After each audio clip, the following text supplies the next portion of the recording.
What's going on, everybody? Welcome back to the Matt Ryan Show. Your host, Ryan Gooden, sitting alongside Mr. Matthew Hargrove. How have you been, good sir? We're doing a lot better. A lot better. Tournaments started yesterday for March Madness. Man, the weather has been. Splendid. I mean, it's been unbelievable. It has been a really nice feeling to walk outside my door to do anything and not have to throw on a heavy coat. I can just walk out in whatever. It looks Um, like my face is being tortured by the sun right now as we speak. I got to play golf 2 times in the last 2 days. I got to play 18 after work yesterday, which is the greatest thing anybody wants to hear that plays golf is I got to get 18 in after I worked a full day. It was great. And then Monday got to play. It's only Wednesday. So getting 2 rounds of golf in 2 days, and it being halfway through the week right now, I might shoot for a third. Yeah, everybody has been. I've had some friends down here in Bowling Green that have religiously been hitting the links. Yeah, But yeah, like I said, March Madness is upon us, and the best part about it is me trying to watch these mid-major teams, so I can act like I'm smart when the full bracket comes out, and I can tell you all about small schools that I haven't been watching the entire year. So that's been a lot of fun because all those smaller schools they get their tournaments out of the way a little bit earlier yeah. before the SEC and the Big Ten. So, but it's Conference perfect. tournaments are is set up in such a perfect way. You've got championship games for very low conferences. I see Drake and Bradley play on Sunday on the drive home back from the Ville, and what a game! Championship game. Drake ended up pulling away, but it was kind of close up until the middle of the second half. And then you come home, and then you'll wake up on Monday. You get to see some A-Sun basketball being played. Lipscomb punched their ticket in. I believe it was Monday. Today you get the start of the SEC tournament. The lower seeds, of course, the bums of the bums. Arkansas is whooping up on, I think it's Mississippi State right now. They're at 20, I do believe. And it's just a great setup because then by the end of the week you get to the actual creme de la creme of the tournament, of the conference tournaments, and it's beautiful. Yeah, Mississippi State. I follow them just because my older brother he is a former Bulldog, but their Hell basketball dogs. program, man, it's so disappointing because every time they have a good team, they never do anything significant with it. Like they've consistently had a pretty good team this year, and then they go on and lose. There was I want to say it was about 5 years ago. They had the Weatherspoon brothers. I think it was Quentin Weatherspoon who he played a little bit with the San Antonio Spurs, but that was a 5 seed, and they were upset first round against Liberty. And you probably know this as well. Not a lot of people know this. I Say it. picked Go ahead. Liberty was raw. They I mean, Liberty was Liberty very very Liberty was good. good, but it's like I Mississippi I told State 512, 512. 512, dangerous 512, and then way back when in the 2000s, I want to say the 2000s, maybe early 2010s, Rick Stansberry, former Hilltoppers coach, he used to be the head coach of Mississippi State, and I want to say he led them to being a 2 seed one year, and they got out like in the second round. So I never trust Mississippi State, even though In all I love them to fairness, death. Rick has not been known to win the big games, so it's not like that is an out of the norm. It's not like a Mississippi State thing. That was a Stansbury thing. He brought that when he came to Western. Brought some awesome recruits. I don't know how he got them. I don't know what money he got from it, but great Money, that's recruits. illegal. You're not allowed to pay players. Now you are. Back then you were not. Yeah, those all McDonald's bags that they were handing out. I don't think there was fries in there, if you know what I mean. But I will say I tell you what, you the could have convinced me with a nice hash brown. If I looked in the bag, I saw sausage, egg, and cheese biscuit, now I we're would talking. commit. I would commit. Fair I enough. think I think if Western Kentucky came with to me with that, and then Duke offered me $10,000. I think it would be a harder decision than people would think. Yeah, yeah, easily Duke, but I think the issue is it doesn't take much for us, but they are actually good at basketball, so they probably are. They know their worth. We know ours, which is a sausage, egg, and cheese, biscuit, and theirs is, you know, $500,000, or I'm not coming there. Either way, That's fair. uh, Mississippi State. It's been a rough few years for the program, especially if they lose like they are going to today to Arkansas. Probably won't make the tournament. And, Arkansas was on that bubble, so they were fighting for their life to get in the tournament. If they win today and if they win tomorrow, there's a good chance they'll make it. So, very interesting stuff for the college basketball side of things. Also, want to say, was watching a game in the Southland Conference. It was Nichols and Lamar came down to the final seconds. I know what story. I told you a story before we started, but a buddy of ours was having a really bad betting night. So this was actually one of the last games to finish. He took Nichols. Nichols had a terrible turnover in the final 30 seconds. Lamar ended up winning. It was just one of those nights, and it was actually funny. It was like it, I hate to say it, but it was actually so funny how many bets he was losing. He even Yeah, betted. He had a bet on Giannis, and then Halliburton hit that crazy three game winner. pointer, and he got fouled, and the Yeah, Pacers ended up winning. So it was just one of those nights for him. But I want to give props to the Southland Conference because I forgot where the tournament's being played, but the court has the trophy, the big trophy in the middle, and it kind of looks like an NBA Finals trophy of what they used to do in the 2000s when they would have the massive NBA Finals trophy in the middle of the court. I mean, like the Celtics Lakers. That's the time I remember it in what was it, 2008, 2009, something like that. even 2010. And the Southland Conference. Bravo! Kudos. It looked so good. I was like, why in the world? All these SEC, the big conferences, they just have their just a simple like SEC tournament across the middle, and Southland Conference is going all out with a massive golden trophy, and I'm like, this this is the best thing Incredible. I've seen all year. So Now, I don't want that to change. I don't want that to change like the Final Fours and the tournament because I love the logos. no, Like yeah, I the love the the aesthetic, March but I Madness understand what you're logos are saying. iconic. I understand what you're saying. That is cool. I love how that's the best time. This is why it's the best time of the year. You don't see chaos like you see in any other sport. March Madness is just it is what it is. It is madness. It is 18-year-olds that probably should not have this high stakes so far in their life, and they're 30 seconds left up by one, and you just throw the ball away because you don't know what's You going don't know. on. It's just like that. That's what everybody lives for. That's what March is about, and I can't wait for the ensuing 3 weeks um, of just chaos. That's what everybody loves. It's beautiful.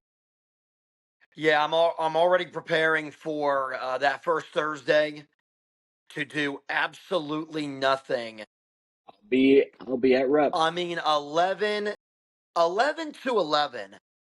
It's got to be. I know a lot of people have these conversations. What are the top three greatest sports days? I mean, March Madness is definitely there. First weekend of March Madness is First easily weekend, I would say for myself, opening day is worth. It's you know what those two have in common? for MLB. The sun is out. It's a beautiful day. You get to have, if you're watching the March Madness from home, you can have windows open, grills going, burgers are on.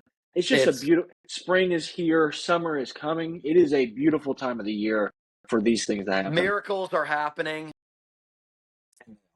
Jeff Van Gundy is crying in his seat because he took, Virginia to win, and they and they lose in the first round to Furman. Just iconic moments like that you will not forget. And eventually, those guys become NBA players, or at least a few of them. Duke has a good chance to have a few guys in the NBA. There are talks, though. I don't know if you've heard this, and we'll kind of transition to the NBA eventually. But Cooper Flag There's talks that he might come back for a second year. What do you make of that? Do you believe that? I do not believe that. Yeah, me neither. I think that's just I don't even know I don't even know where they got that report. I know where they got it because in his last home game he was chanting "Run it back." I believe. Mm. I would love His it. dad's in the stands going two one more year or Yeah, whatever it but goes. you know what? I don't think it's because of Cooper Flag. I think it's because I don't think they're going to let him because I remember in the watching The Last Dance, Michael Jordan said he wanted to come back for another year at North Carolina, and coaching staff simply said, "We are not going to let you make that decision." I even think Carmelo Anthony, he has even said in the past that he loved college so much that he wanted to come back for his sophomore year, and Jim Boeheim said, "There's no shot. I'm not going to let you do this. Like you're going to be a top 3 pick. This is life changing for you, and you already have a championship." So, yeah, I think that's all just because of what he was chanting at the Duke game. I would love to see it just because it would be great for the sport, and it's Duke, so they're going to get a ton. They'll already going to get a ton more coverage. It'll be great for the sport, though. Well, that I mean, you'll have the Boozer twins plus you'll have Cooper Flag. It's like now you're building out teams where top recruits are staying, and you've got like now you got the number one pick 2 times. Cameron Boozer and Cooper Flag projected. AJ Yeah, DeFanza going to I BYU, I, but like I really do wish the NBA would go back to how they have it in baseball, where you either go to out of high school you can go out of high school, or if you decide to go to college, 3 3 years. years. Yeah, And it just makes it a lot more fun. Now, not as fun as it used to be because of the transfer portal, because now you can go to 3 different schools in those 3 years pretty much. But it was a lot more fun when they had that rule because, especially for fans, because you knew that if a player decided to go to, like, like for example, Carmelo Anthony, if he decided if they had that rule in place and he decided to go to Syracuse, you would have Carmelo Anthony. He already is a Syracuse legend, but he would be I mean, really a Syracuse legend being there for 3 years. And it would be fun for the fan base because nowadays it's like you're having to root for new guys every year. And the best part about sports is having a core group that you kind of follow and you stick it out with them for 3 or 4 years and you kind of get attached to that team. That's the best part about following sports. And you really don't get that. That's why I've always liked pro sports better, is because, especially now, because there's always so much turnover in college. I know a lot of people, they will say, well, I like college sports because they play harder. And in the NBA, probably. the But discussion is like, but here's the thing, it's just they make it look easier, so it may not look like they're trying as hard, but I swear they're trying just as hard. Like it's not. I feel like Well, that's I don't a know. Maybe I need to misleading. find new wording. I guess What's what people care say? It's not. care more, care more.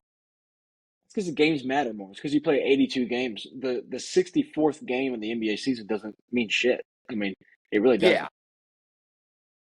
If you play the 32nd game of a college, like now you're talking because half the season or more than half the season is your SEC schedule, so you or your conference schedule. So you care deeply about that because you want to have a good seating in the tournament. You want to have you want to win your conference, obviously, and then the non-con helps you get into the tournament just purely based off of the non-conference. And then you have the tournament. So it's like no matter where you're at in the schedule, your games matter. NBA games through yeah, 35 to 50 don't matter. And then you get to the All Star break, people start tuning up a little bit, getting ready for the playoffs. So I think yeah. that's just what it is. Also, I'm not sure if you've seen this, but the A Sun came out with a phenomenal way to do their tournament, and I'm pretty sure their tournament's over with Lipscomb uh, Fighting Bisons close The by here Fighting in Bison. Nashville, Tennessee. I knew a Yes. buddy from my high school. We played basketball together in high school. He was there for 4 or 5 years. First year gone. First year Lipscomb goes. Just saying, no correlation. Hey, it Just was saying. a Garrison, home of Garrison Matthews, who's Oh, a nice Garrison. little. You know what's funny is he was there the year after Garrison Matthews, and so Garrison Matthews obviously went and played. I believe he played for the Cavs or the Bucks or one of those teams. He was on the NBA for a little bit. He's played for the Rockets. Could have been the Rockets. I want to say he's had some time with the Bucks. I mean, he's jumped around a little bit. I know he's trying to think who he's with now. He might be with Atlanta right now. Okay. Um, so then they make it, and then this kid goes in there, everybody from high school. I don't believe they made it all 4 or 5 years he was there. The second he leaves, Lipscomb back in the tournament. So again, no correlation. Not saying he's garbage or anything, but just saying they never made a tournament while he was there. Kind of sucks. Tough for him. Yeah, but Lipscomb is a sneaky.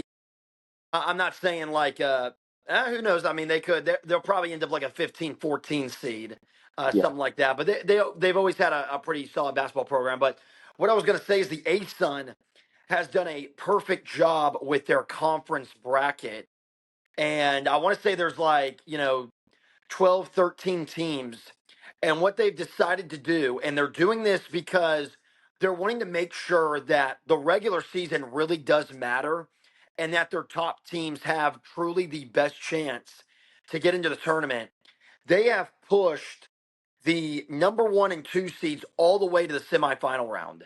And if you were the last seed in the ASUN, you have to win like 5 or 6 games in a row to win the Mm. whole thing. And obviously they do this because one It it's makes the regular great season because matter. it really does make the regular season matter because in some of these conferences, off air we were talking about Conference USA. I'm pretty sure FIU, who just beat Western Kentucky, they were a 9-win team this year. Pretty sure if FIU wins another game, they're in the semifinal. So it's like they're kind of thinking about it. Hey, we've had a terrible season. All we got to do is get hot. Well, and believe there is a team who I don't know the official stats, but they're pretty much. I'm pretty sure they went 15-17 on the year, and they won their championship um, in their conference. And I'm trying to remember who it is, so forgive me, but um, they had a losing record, and that's the beauty of it. But it should take you 6 or 5 or at least 6 games to get to that point Yeah, because you are the worst team.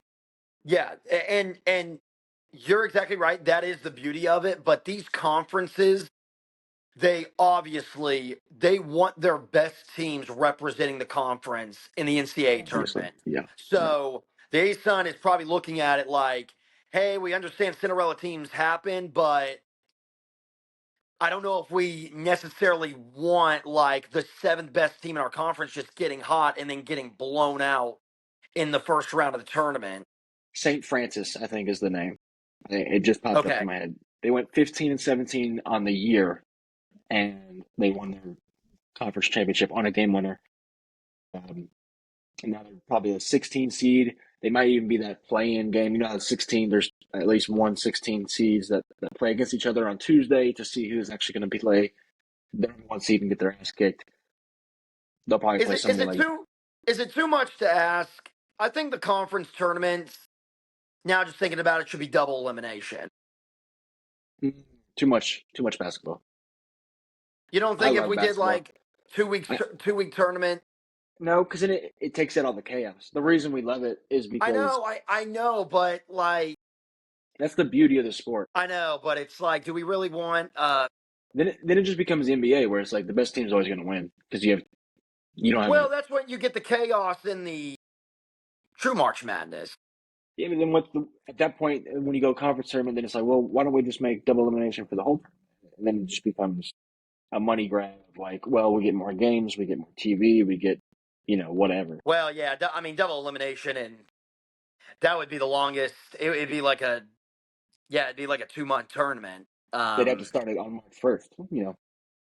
They don't start this till the 20th. So like, it's really just 2 weeks of just madness. That's the best part. So I get what you're saying because you want the best teams, but also most of the teams that get to the like, there's very few one bid conferences anymore with all the conference realignment and all these teams. So like the SEC, you have to be a 13 seed to basically not get in the tournament. Uh, and for these smaller schools, it was really going to be a one big conference no matter what. So double elimination will just confirm that the best team out of that conference gets in pretty much. Yeah, you're right. You're right. Just thought. It's a fair thought. I will say, you know, early. We've spent 20 minutes on this, but early bracket talk. Have you seen Drake play? Do you know the story about Drake? I don't. Drake had a coach, has a coach who was a Division two coach last year. He won like four straight Division two championships, and he brought his entire Division two roster, not entire, but pretty much like six or seven guys, and just put them on Drake. So they've been together for 3 seasons now, at least, and they know each other. They don't have to implement a new system. They won 30 games. They went 30-3 this year. They obviously won their conference. They're probably going to be, I guess, is a 9-10 seed because it's still a low conference. But man, those 7-10 games, it's getting close to that. Oh yeah, that's the 7-10. Anything can happen. Anything can happen. It's almost like they're more dangerous as a 7-10 than they are 8. I don't know what it is, but Drake's one to watch out for this year. I say that again. Take everything I say with a grain of salt, um, What because I was did the pick Florida last week, what was and they're probably the going to lose.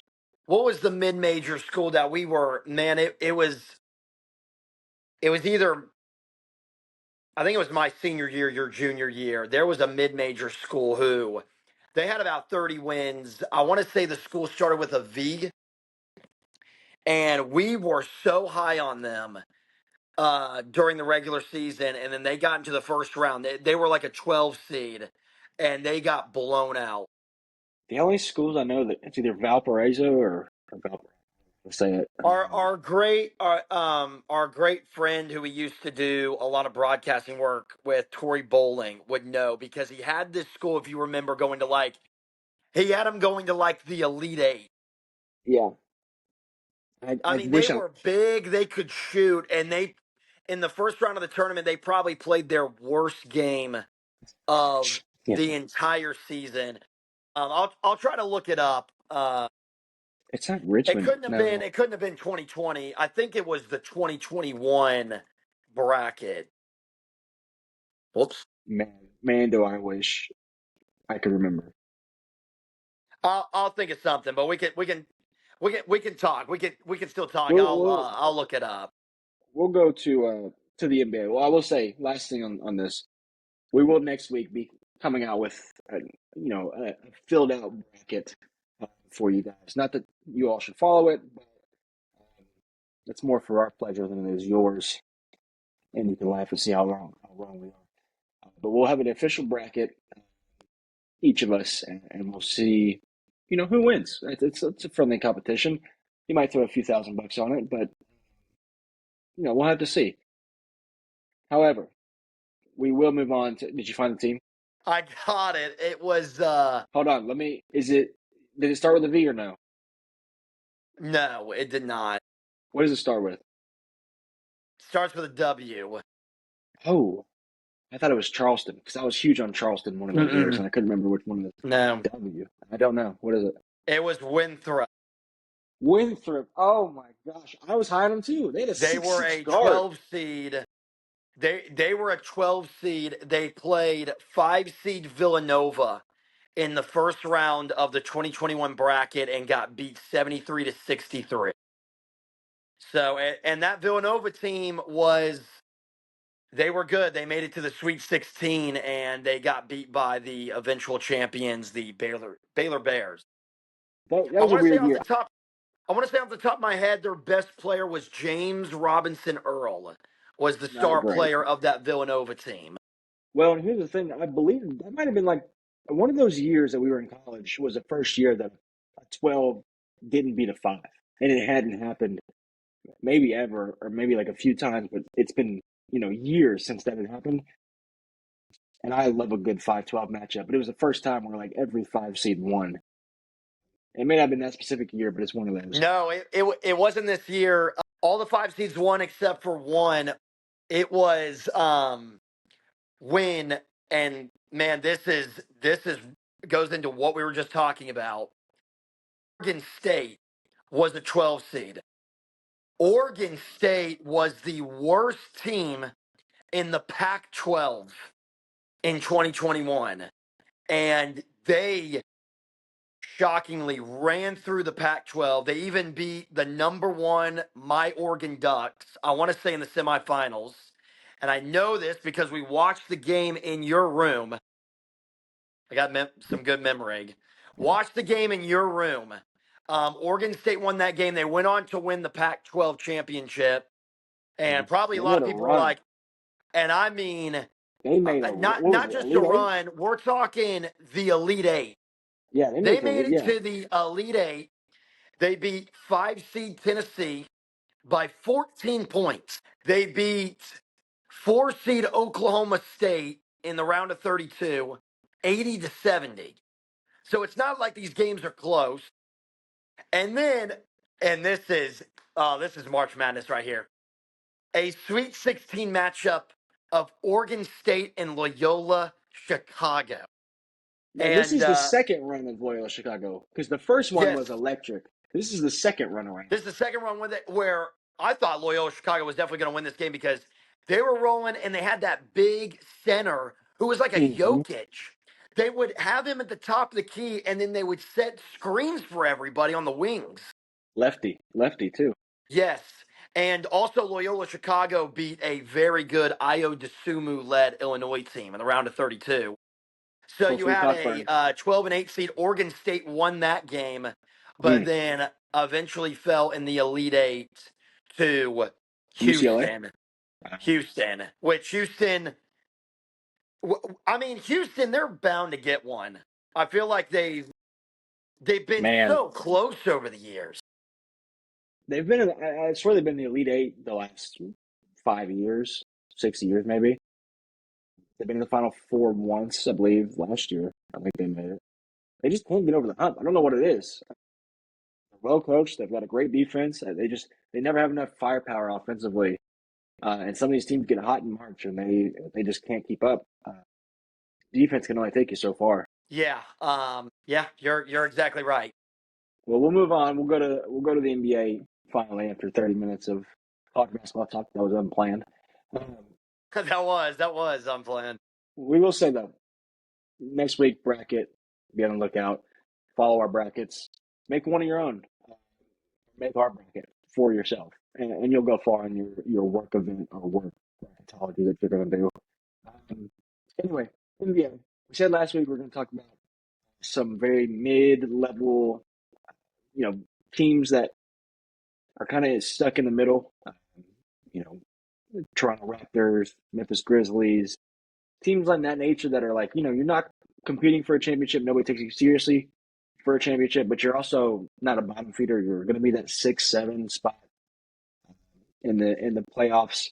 Pacers are kind of in that mode as well, even though they just went to an Eastern Conference Finals. Um, so we'll start off with the Grizzlies. We kind of mentioned them last week. Where their team is at. Obviously, you got Ja. Jaren Jackson just signed a big 4-year extension, $100 million. He's locked up for the next few years. That core three. I mean, Desmond Bain, Jaren Jackson, John Morant. We don't think there's no chance of them winning a championship. Correct? I don't know because I think if you get the right pieces around them, I think they're still really young. Yeah. They And they were really good 2 or 3 years ago when they were fighting with. I think it's 2021. They were, um, with the Warriors. They were drawing. They were pretty close. They were so young back then that they were like, we'll give them a few years. Well, it's been a few years, and Ja was out for no, two yeah, years. it has been. I just pulled up Basketball Reference, kind of go through this. I like to say the Ja Morant era because Yeah, that's really what this decade has been defined by is what you said, this core of Jaren Jackson, John Morant, Desmond Bain. So first year they make the playoffs, that was 2021. They lost in the first round, which So maybe it's 22 then. not that big of a deal. 22 is when they lose in the semis, and that was when they had a great series against Golden State. And then in 23, that was when they lost in the first round to the Lakers. I want Did to they say it have was. Jaw, or was he already out by then? I want to say they. I want to say they had John Morant. Between the injuries and the suspensions, I can't keep up with what the timeline was as far as how long he's been out. Actually, you know what? I don't think he was, because I'm looking up the box scores, and none of the John Morant doesn't. There's no way, because none of the top scores for Memphis was John Morant, unless he just had a terrible series. No, he played. Yeah, John Morant played. And they lost to. I mean, it was a Lakers team that made the Western Conference Finals, but probably a Grizzlies team that you thought would have a little bit more fight. I mean, they went down. It was played in 6 games, and Game 6 was a 125-85 win for the Lakers. Remember So that.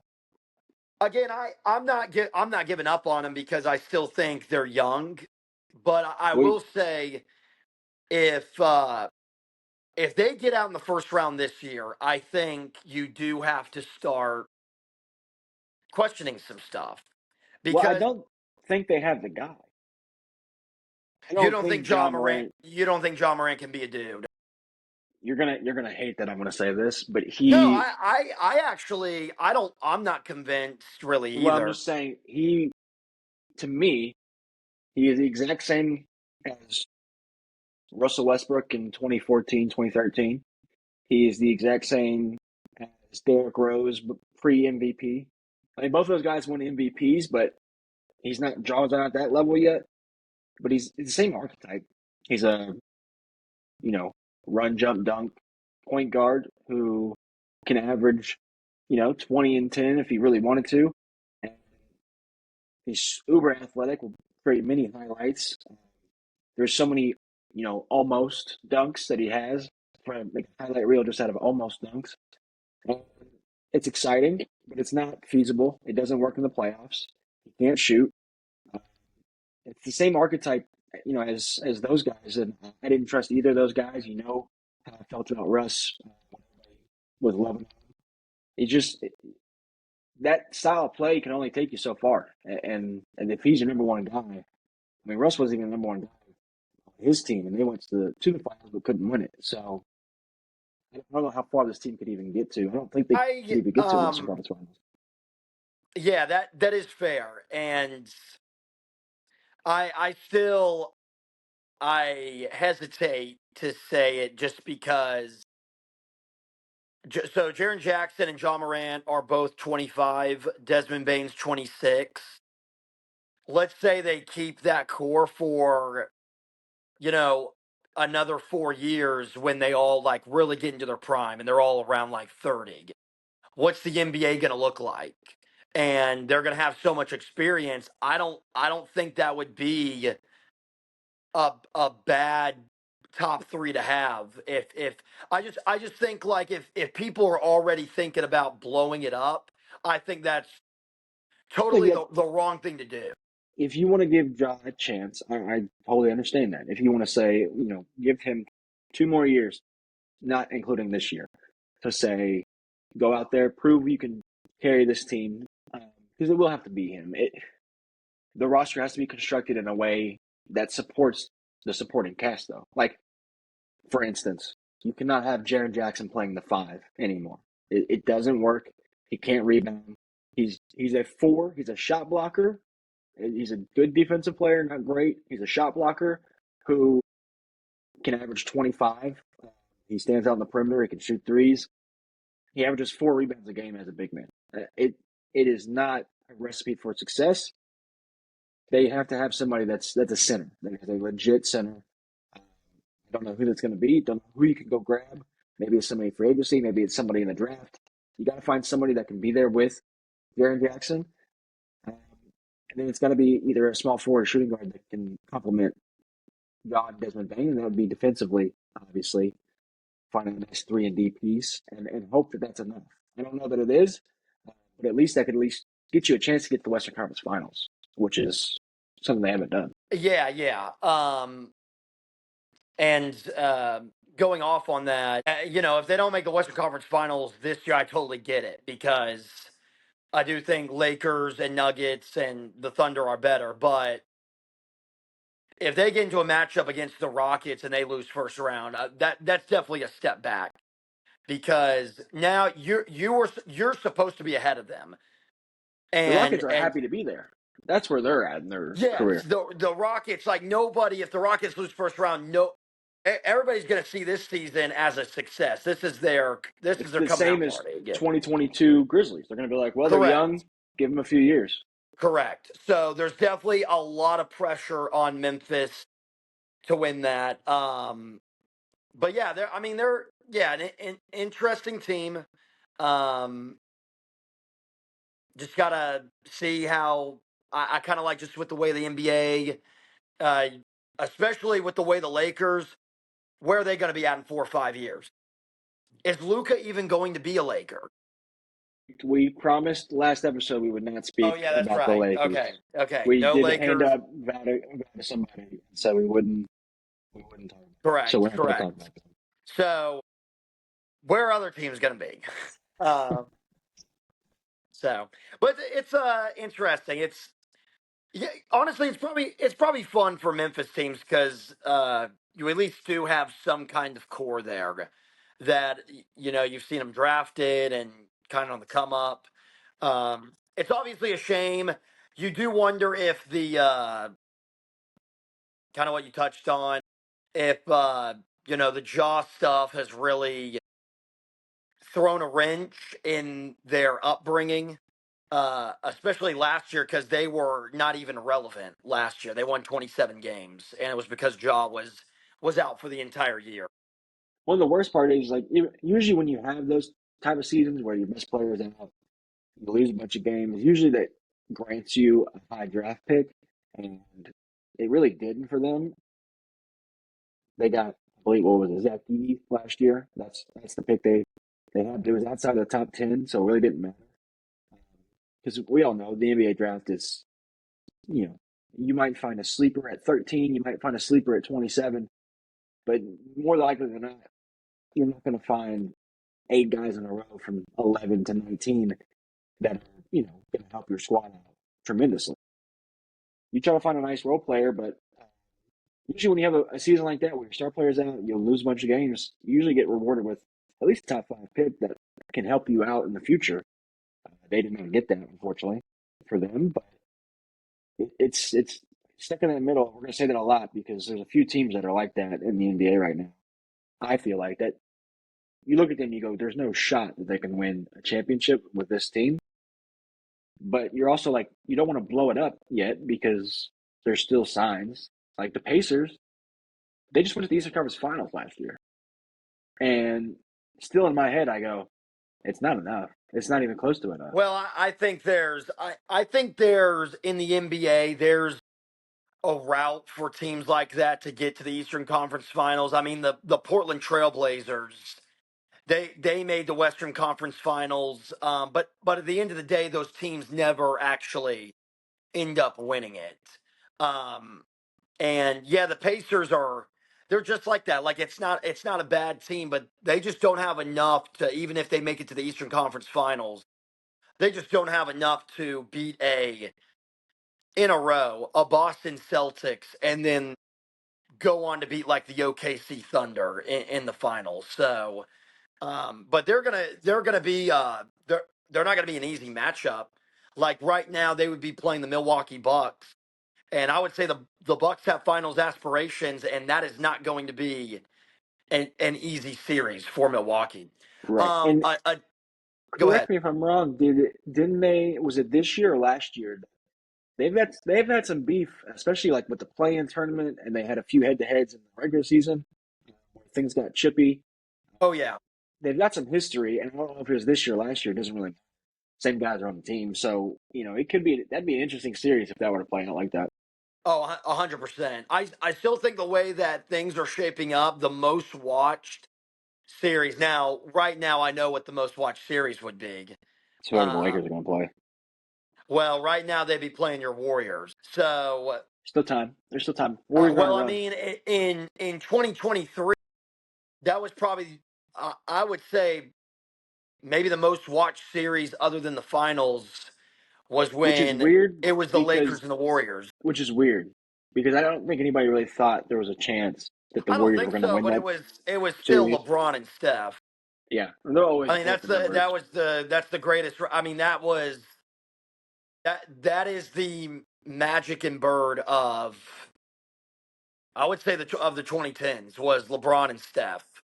And now we did say we wouldn't speak about the Lakers. However, LeBron did get hurt since the last time we talked. He is out Not yet. worried about it. I'm not either. I'm just saying Okay. he is out on yet another March. I think it's 4 or 5 Marches he's been out since he's been with the Lakers. And the only one that really mattered was the 2021 year, 2022, one of the years where he sat out the rest of the year.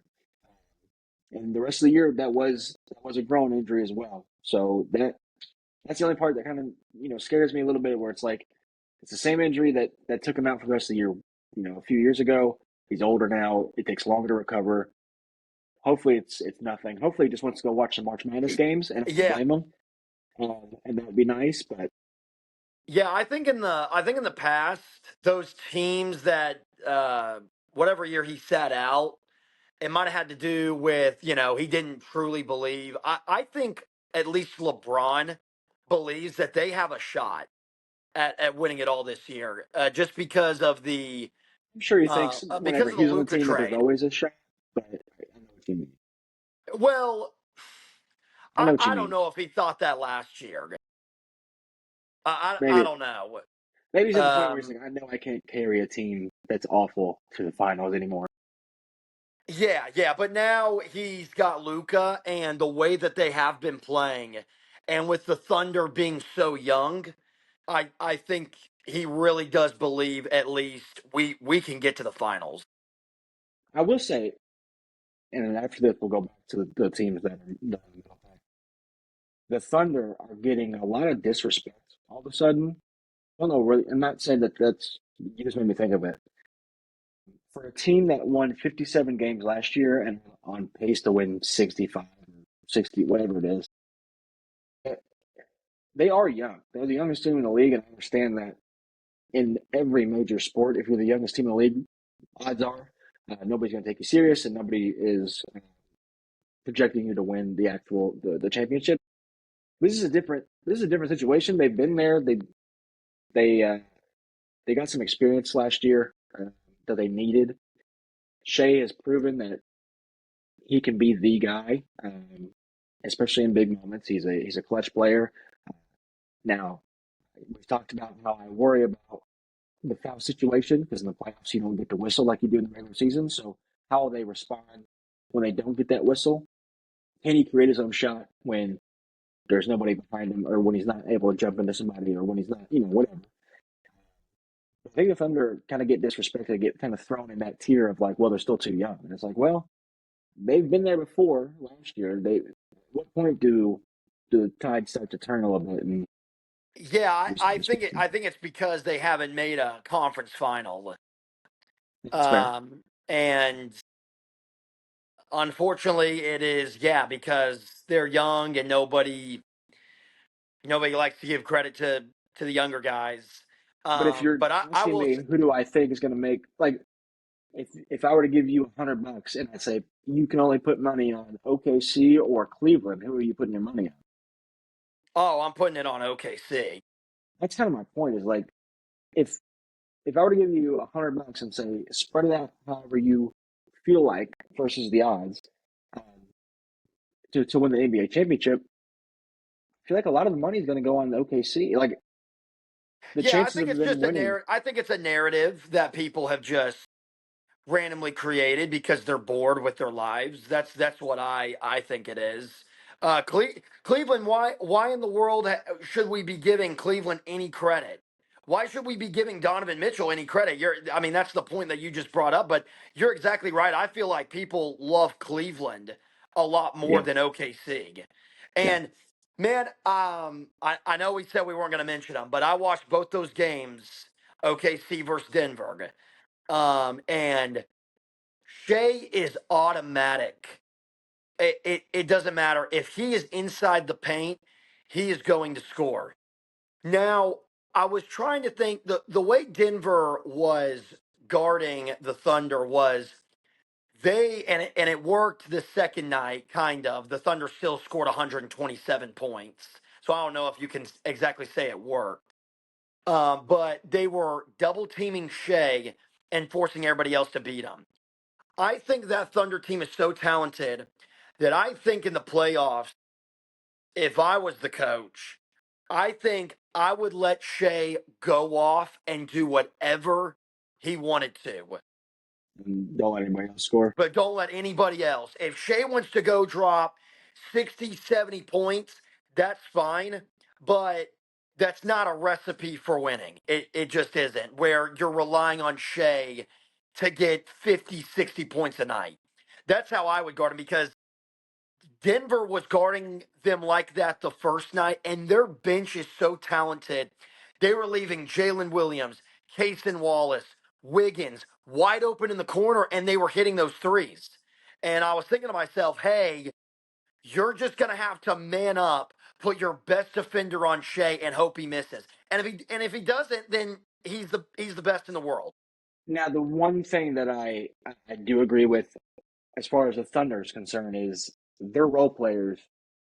They do feel like home role players, and what I mean by that is like at home they're going to be firing away. They're going to be they're going to be shooting 50% from three. Everything's going to be feeling great. Crowds behind them, whatever. On the road is when everything changes. You still need guys like Isaiah Joe, like Casey Wallace, like Jalen Williams to hit big shots on the road. Because like, as much as I do hate most of what Shaq says in the NBA right now, he's right on role players. That is the time to shine. Timely shots, um, going on the road, being able to play in an environment like that, and having guys you can trust as a star player, it's huge. So I want to see how the role players play. I'm not talking about like Lou Dort. I mean the guys that come off the bench that really thrive in home atmospheres. We'll see how they do in playoff atmospheres. On Yeah. Again, that first game that the Thunder beat the Nuggets, Shea was actually he had a really slow start. He was like 0 for 6 for his first 0 for 6 from 3 on his first attempt. But what was keeping the Thunder in the game was Jalen Williams hit his first three threes off the bench. And then Wiggins would hit one or Isaiah Joe. So it was kind of like, why aren't, Shea's cold right now? Why don't we let him think that he can shoot out of it and stay cold? And then that's how you win the game. So, yeah, that's what I do worry about. And you got to figure out because Shea does have the ball a ton. I mean, it feels like 50% of the time he is shooting the basketball, which I get he's the MVP. But I guess maybe that's why people have their doubts about the Thunder is Shea getting 40 shots in the playoffs? Is that going to work night in, night exactly. out when everybody says this, the playoffs are different than the regular season. It just is. So I don't want to take the regular season with a grain of salt. Like I'm not saying the Thunder like this isn't fake. They definitely are. They definitely are legit. Yeah. It's very Does James this Harden-esque. recipe? Yeah, and you also bring up another great point. Are the fouls that Shea is getting? Is it going to be there in the playoffs? Because man, I tell you what, he is great, but He gets a He whistle. is he is a part of this generation. I don't want to say generation because James Harden's a part of it. Jalen Brunson is great at it. Where and I hate saying the move went viral when he came off a screen, moved to the free throw line. Westbrook was trailing him. He literally looked at Westbrook and then shot into him. And they called a foul. And Which the NBA's got to get a grip on this. We'll talk about this instead because I'm tired of it. They've got to get a grip on. They removed it from the 3-point line. You're no longer allowed to jump into somebody to draw a foul when they jump at you from the 3-point line. But yet you get somebody on your hip off a screen and you're allowed to jump into them while you shoot as if that's a regular shooting motion. That's bullshit. They need to implement. Here's what I would do if I'm the NBA, and I know Adam Silver will never do this, so take this for what it is. I'm implementing FIBA rules, and I don't mean the goaltending rule. You can leave goaltending as it is. But I'm talking about bring FIBA refs over and go officiate this game, and then tell me that people don't get enough fouls. Jalen Brunson would not average 25 or whatever he's averaging. Shea would not average 30. You go from 14 free throws a game to 6 or 7 on a good day, and it would eliminate all of the flopping or that we see, which is part of why people don't want to watch the game. It's because every time you turn the TV on, it's a screen, it's getting somebody on your hip, and it's flailing to get whatever call you want. And they have to call it because those are the rules. So change the rules, go to FIBA basketball, where everybody says it's harder to score. Admitted when he first got to the league, was like, this is way easier than anything I've ever played in at 15 or 16 overseas. It's way easier to score in the NBA. And he's not wrong because you can get whatever whistle you want when you're that good. I'm not saying they're not good without the whistle. It's just they have implemented it so much to where they rely on it. And then when the playoffs come, they crumble because they don't have it on their side. So that was James Harden's issue. Jalen Brunson has run into that at times with New York.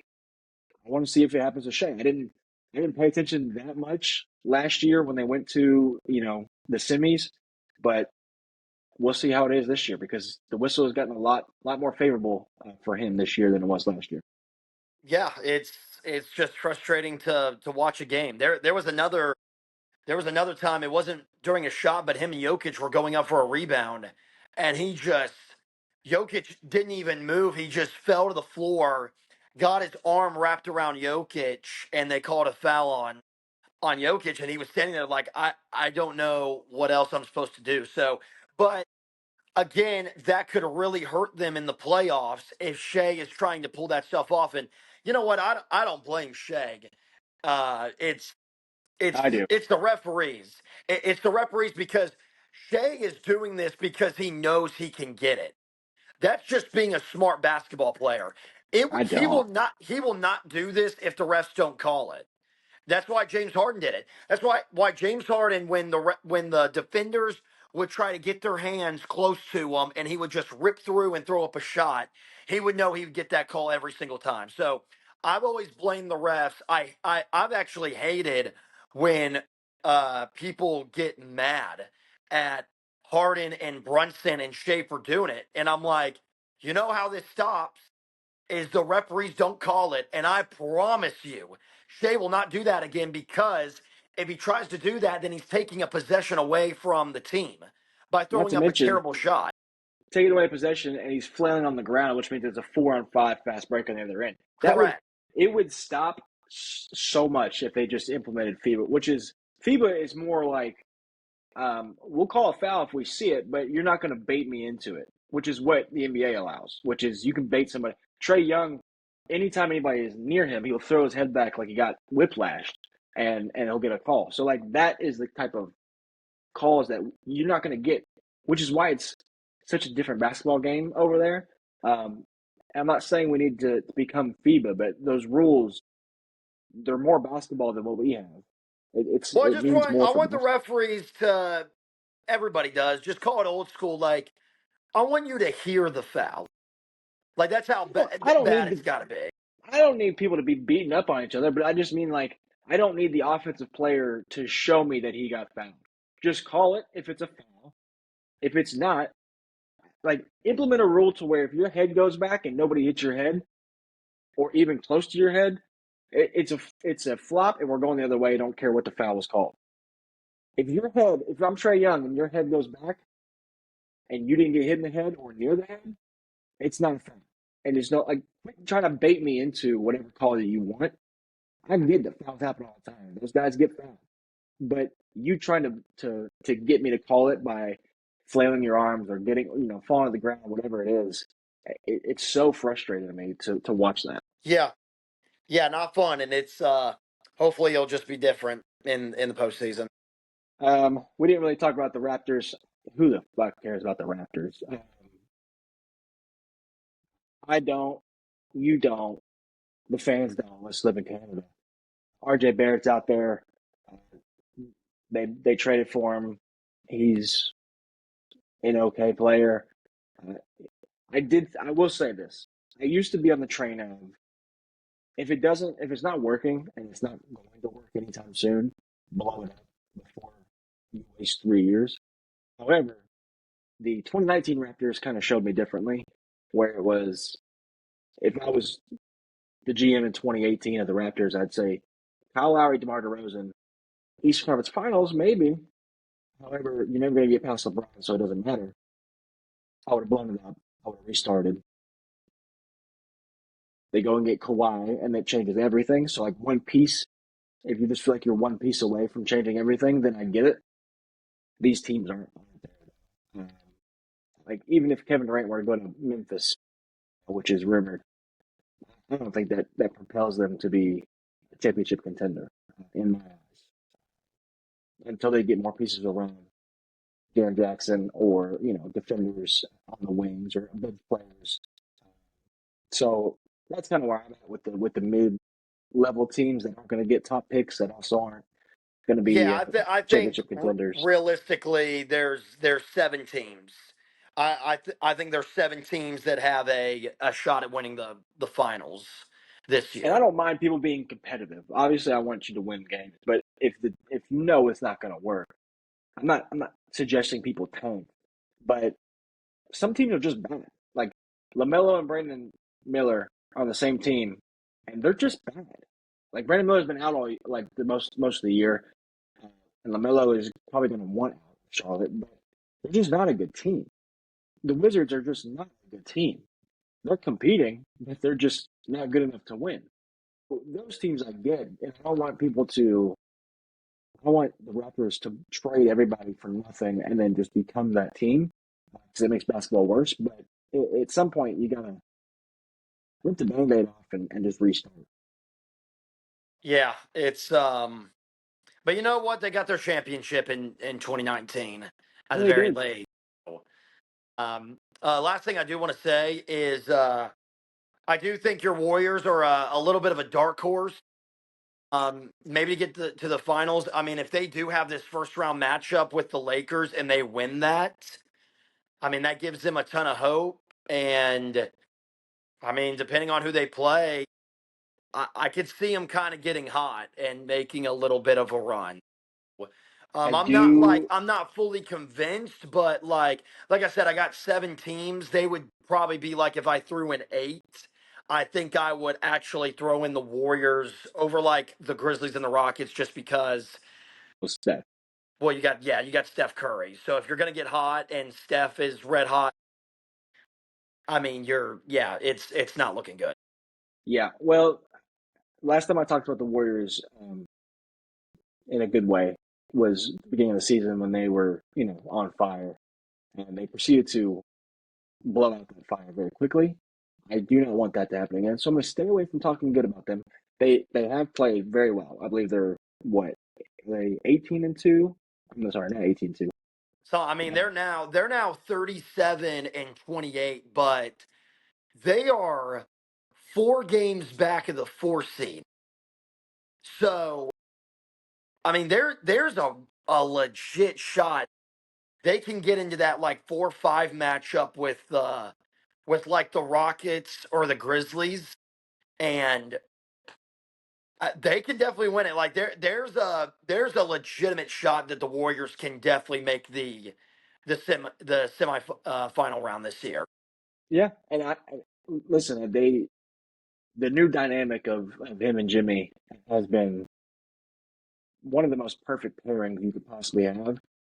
A guy who shoots a bunch of threes, who is go off on a spurt at any moment, um, versus a guy who is methodical, takes his time, works the mid range, gets a lot of free throws, but plays amazing defense. It's like those two paired, and then you got a guy like Draymond, and all three of them just want to win.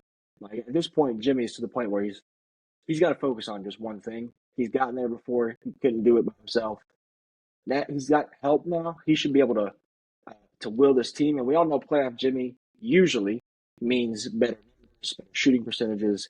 I don't know what it is, but it seems to work. So if you get playoff Jimmy and Steph on the same team, it's an entirely different view of what we see at the Warriors as of right now. So it could get dangerous. March could be a fun year this year if everything goes to plan with the tournament, and then of course um, the boys getting hot down there at the Bay. So it's fun to look out for if you're a fan. Let's go. Let's go. I will again reiterate brackets next week. At the latest, this will be out by Wednesday of next week. Um, our next episode, it will specifically be college basketball. So no NBA talk. Um, all college basketball. We'll go over the SEC, or sorry, the conference. I keep saying that SEC. This one conference that matters. No, we're going to have the conference tournaments and the winners of those and what that means, and something's going to happen to where what would be an automatic bid is now taken away from somebody else. Like some of those lower one bid teams, or one big conferences. They're gonna be like, well, we got a team that's close. They could probably sneak in, and then Texas A&M will win the SEC and guarantee a spot, or Arkansas will guarantee a spot in the tournament, and kind of take one of those spots away from the lower tier. But we'll talk about all of it. We'll get a bracket going, and we'll see you all next week.